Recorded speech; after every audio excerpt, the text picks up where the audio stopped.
السلام علیکم۔ اللہم صلی علی محمد وعلی آل سیدنا مولانا محمد وبارک وسلم وصلی علیہ۔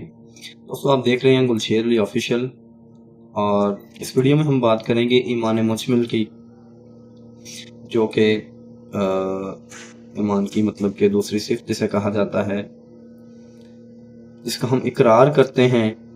اس میں ہم کن کن باتوں کا اقرار کرتے ہیں؟ ہم اردو ترجمے کی بات کریں گے۔ عربی تو ہم موسٹلی پڑھتے ہیں، لیکن ہم سمجھ نہیں رہے ہوتے کہ ہم کیا کہہ رہے ہیں، ہم کس بات کا اقرار کر رہے ہیں، ہم اللہ تعالیٰ سے کن باتوں کا وعدہ کر رہے ہیں، ہم کس بات کو تسلیم کر رہے ہیں، ہمیں اس بات کی سمجھ نہیں ہوتی۔ تو اس میں ہم جو الفاظ ادا کرتے ہیں وہ ہیں جی آمنت باللہ، میں ایمان لایا اللہ پر، کما ہوا باسمائہ و صفاتہ، جیسا کہ وہ اپنے ناموں اور اپنی صفات کے ساتھ ہے۔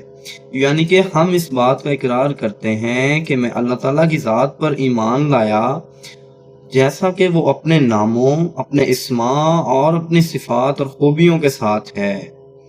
تو اس کا مطلب کہ اللہ تعالیٰ کی تمام صفات پر میں ایمان لایا، اور ساتھ ہی ساتھ ہمارا یہاں پر یہ یقین اور ایمان بھی ہونا چاہیے کہ جو صفات اللہ تعالیٰ کی ہیں وہ کسی اور میں بالکل بھی نہیں ہو سکتی، نہیں ہے، وہ کسی اور کی نہیں ہے۔ اللہ تعالیٰ اپنے اسماء اور صفات میں، اللہ تعالیٰ اپنی ذات میں، اپنی صفات میں، اللہ تعالیٰ کی ذات وحدہ لا شریک ہے، کوئی اس کا شریک نہیں، کوئی اس کا ثانی نہیں، کوئی اس کی مثال نہیں، کوئی اس کے جیسا نہیں۔ اللہ تعالیٰ کی ذات وحدہ لا شریک ہے۔ تو آگے جو ہے وہ ہم اس بات کا اقرار کرتے ہیں وَقَبِلْتُ جَمِيعَ أَحْكَامِهِ، اور تمام احکام میں ان پر بھی ایمان لایا۔ مطلب یہ کہ میں اللہ تعالیٰ کے تمام حکم جو ہے، اللہ تعالیٰ نے جو حکم مجھ پر جو ہے عائد کیے ہیں، اللہ تعالیٰ کے تمام جو احکام ہیں، میں ان پر بھی ایمان لایا، میں ان کو بھی تسلیم کرتا ہوں، میں ان پر ایمان لاتا ہوں۔ اقرار باللسان، یہ بات بہت غور طلب ہے، یہ بات جو ہے وہ ہم سب کے لیے بہت ہی غور طلب ہے۔ اقرار باللسان، میں زبان سے اقرار کرتا ہوں، میں ان باتوں کا زبان سے اقرار کرتا ہوں۔ کن باتوں کا؟ کہ اللہ تعالیٰ پر میں ایمان لایا، اس کے اسماء اور صفات کے ساتھ، اور اس کے تمام احکام پر، جو بھی اللہ تعالیٰ نے حکم جو ہے دیے مجھے، میں ان پر ایمان لایا ہوں۔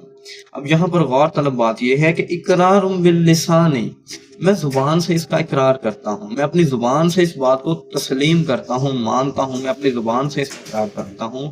وتصدیق بالقلب، اور اپنے دل سے اس بات کی تصدیق کرتا ہوں، میں اپنے دل و دماغ میں اس بات کی تصدیق کرتا ہوں، میں اس بات کو مانتا ہوں، میں اس بات پر اپنے دل سے ایمان لاتا ہوں، جو کچھ میں نے اپنے زبان سے کہا، جو باتیں میں نے بولی۔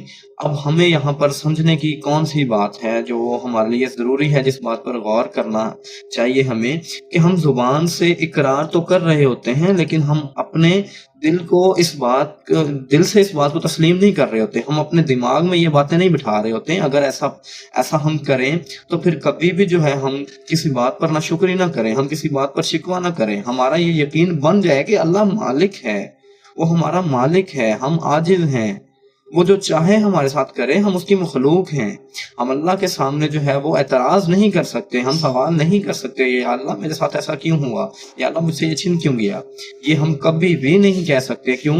کیونکہ وہ مالک ہے، وہ جو چاہے کرے، ہم مخلوق ہیں، ہم عاجز ہیں، وہ بے نیاز ہے، کوئی اس کا ہمسر نہیں، وہ جو چاہے کر دے، وہی تو حقیقی بادشاہ ہے، وہی تو حقیقی مالک ہے۔ تو ہمارا جو ہے وہ ہم زبان سے اقرار بھی کرتے ہیں اور دل سے تسلیم بھی کرتے ہیں۔ اللہ تعالیٰ ہمیں جو ہے وہ اس بات کی سمجھ عطا فرمائے اور اس بات پر عمل کرنے کی توفیق عطا فرمائے۔ اللہ تعالیٰ ہمیں دین و دنیا دونوں میں کامیاب فرمائے اور دونوں کی بھلائیاں عطا فرمائے۔ اللہ تعالیٰ ہمیں جو ہے وہ ایمان کی اصل جو ہے اس کا ذائقہ ہمیں جو ہے وہ عطا فرمائے، اور اللہ تعالیٰ ہمیں دنیا اور آخرت دونوں میں کامیاب فرمائے۔ اللہ تعالیٰ ہمیں اپنی اور اپنے پیارے محبوب کی پیروی اور محبت عطا فرمائے۔ آمین آمین۔